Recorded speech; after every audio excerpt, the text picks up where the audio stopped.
comment créer et gérer des faux plafonds de forme particulière, comme vous pouvez le voir sur le côté, ou plat, avec Revit. Bonjour, je suis Pascal Camletti, architecte et formateur Revit. Aujourd'hui, je vais vous présenter un tutoriel assez simple, assez rapide, parce que j'ai beaucoup de demandes sur la création des faux plafonds ou des plafonds, savoir comment on gère ça avec Revit de manière avoir quelque chose d'optimisé.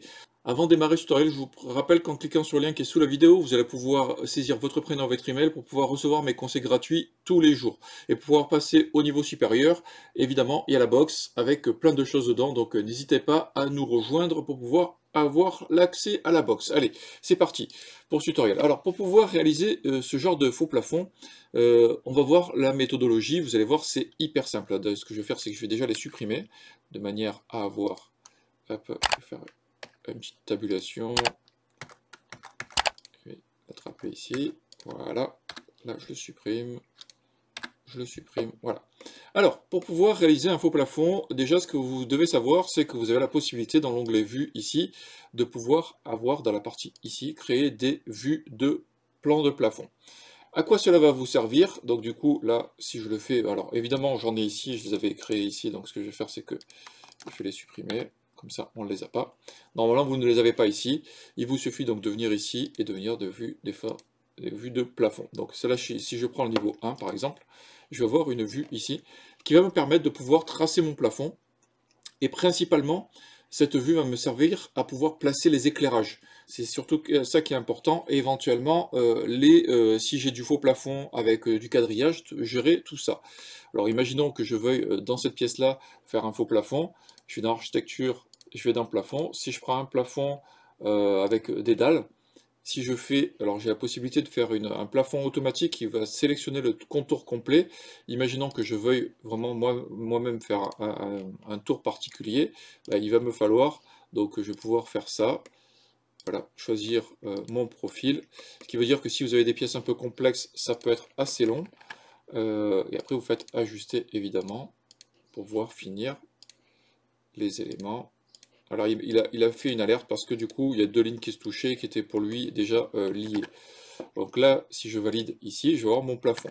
Ce qui veut dire que si maintenant je veux un calpinage particulier de ce plafond, imaginons que je veuille démarrer la dalle sur le bord ici, il me suffit de sélectionner la ligne ici, de prendre l'outil déplacer et de venir placer ma ligne ici, ce qui veut dire que je vais avoir mon calage, mon orientation, mon dallage des éléments. Ça fonctionne également pour tout ce qui est le carrelage. Hein.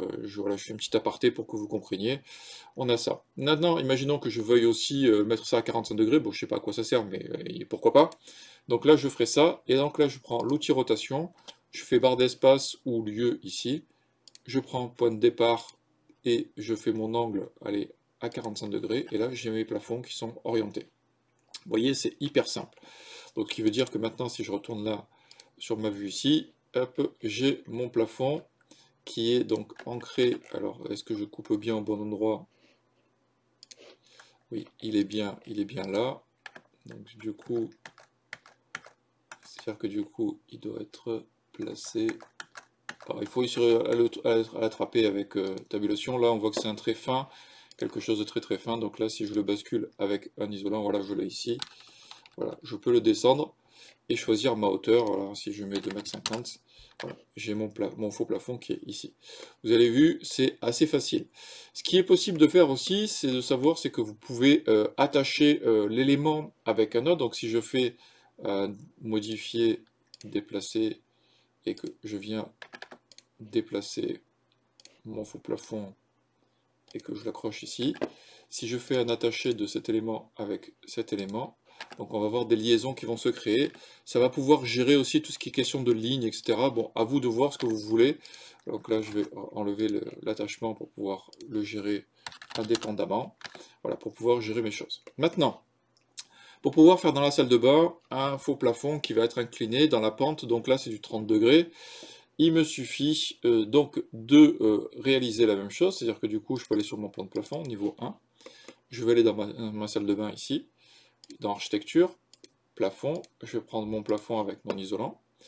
Là ce que je vais faire, c'est que là aussi je vais faire par esquisse, et ce que je vais faire, c'est que je vais choisir mes éléments à la mano, question de précision. Bon, après, vous faites comme vous le voulez, hein. Si vous le faites automatique, vous pouvez le faire automatique. On va détacher les éléments, ok. Voilà, on va attacher ça comme ça.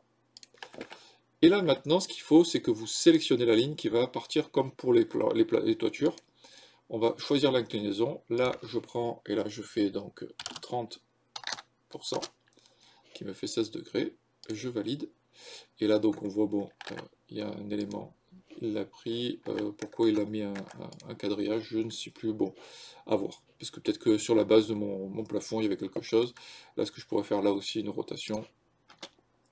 Je vais prendre ça ici, et je vais le mettre verticalement. Alors, quelque chose de propre. Voilà. Si je vais sur ma coupe, hop, allez à la vue, ben, là, j'ai mon inclinaison.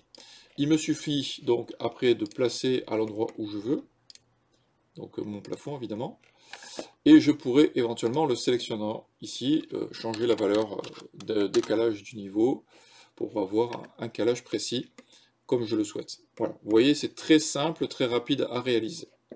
Maintenant, imaginons que je veuille un plafond dans la cuisine, un plafond courbe. Alors là, je vais pas aller dans plafond, je vais aller dans composant ici, je vais faire créer in situ, et je vais aller dans plafond. Je vais choisir vraiment le plafond ici. Je vais faire OK, il va me créer un plafond. Et là, on va aller donc avoir des outils, et je vais faire une extrusion. Je vais choisir un plan, donc il faut que vous aligniez sur un plan, donc sur une surface verticale. Et là, vous allez avoir donc ce plan-là, et là, je vais prendre 3 points. On va le faire comme ça, hein. Et là, je vais faire une courbe comme ça. Cette courbe-là, il va falloir faire un décalage. Je vais prendre 5 cm. Je vais décaler ici. Là, je vais prendre une ligne que je vais tracer ici. Ok. Je vais faire un attachement, donc, parce que évidemment, il faut que ce soit fini proprement, autrement ça ne fonctionnera pas. Et vous validez. Donc là, on a notre élément. Par contre, sur l'épaisseur, ça ne va pas fonctionner. Donc avant de valider, vous allez aller sur une coupe perpendiculaire et vous allez avoir donc à retracer, à étendre votre plafond. Là, vous finissez votre élément, et si vous allez sur la vue 3D, en l'occurrence, donc là, j'ai un faux plafond voilà, qui est courbe, qui a bon, un motif de dalle 60-60, hein, même si c'est un peu particulier, il faudrait du BA13 plutôt.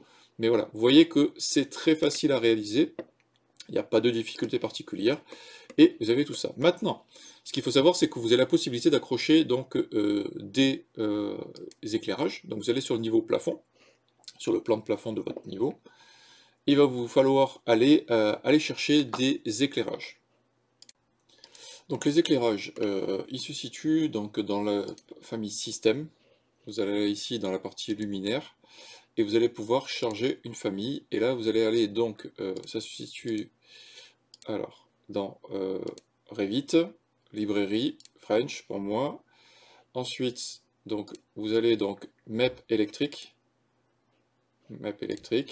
Ensuite, vous allez dans éclairage interne, et là, vous avez des éclairages, des lampes, des réglettes fluo, etc. Vous allez les charger, et donc ces éléments vont se retrouver ici dans la liste. Vous allez pouvoir choisir donc un spot encastré. Du coup, ce spot encastré, ben, vous allez pouvoir venir donc dans le niveau du plafond ici, prendre l'éclairage, prendre le spot, et vous allez pouvoir placer les éléments. Donc là, on va le choisir par face, et vous allez le placer comme vous le souhaitez sur vos plafonds, sur vos dalles, etc. Vous voyez, c'est assez simple. On a aussi donc un autre éclairage donc, en lampe LED, etc. Donc là aussi, choisir par face. Vous allez le placer. Alors là, on voit l'occurrence que celui-ci a donc une information électrique. Celui-ci, voilà, on le voit pas trop, mais il y a quand même aussi des éléments, puisqu'on a des interrupteurs de puissance, etc.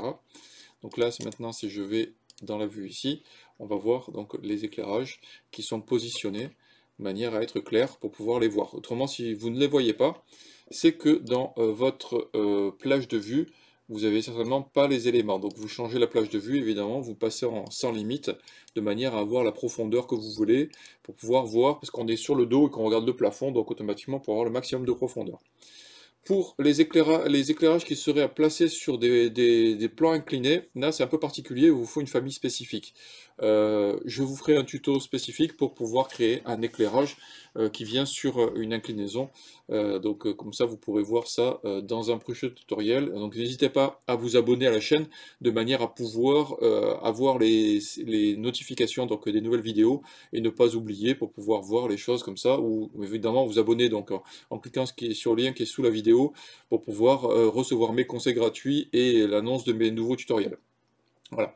Donc j'espère que ce tutoriel vous aura été utile. Vous n'hésitez pas à liker, à partager, répondez-moi, posez-moi de vos questions, tout ce que vous voulez donc dans les commentaires, de manière évidemment sur Revit, hein, pas sur ma vie, hein, on s'en fiche, sur Revit. Vous me posez toutes vos questions sur Revit dans les commentaires, de manière à ce que je puisse savoir ce qui vous intéresse. Et pour pouvoir passer au niveau supérieur, évidemment, vous abonner à la box pour pouvoir récupérer les éléments, donc cette jolie maison qui me sert d'exercice, donc que je complète au fur et à mesure. Voilà, ça, il y a des tuiles, il y a des trucs, vraiment un truc très intéressant. Donc n'hésitez pas à rejoindre la box pour pouvoir récupérer ça. Et si vous prenez l'option, donc le maximum d'options avec tous les anciens fichiers, vous avez accès à tous les fichiers des familles, des gabarits d'agence, etc. Tout ça, c'est dans la box. Je vous dis à la semaine prochaine pour un nouveau tutoriel. Merci, au revoir.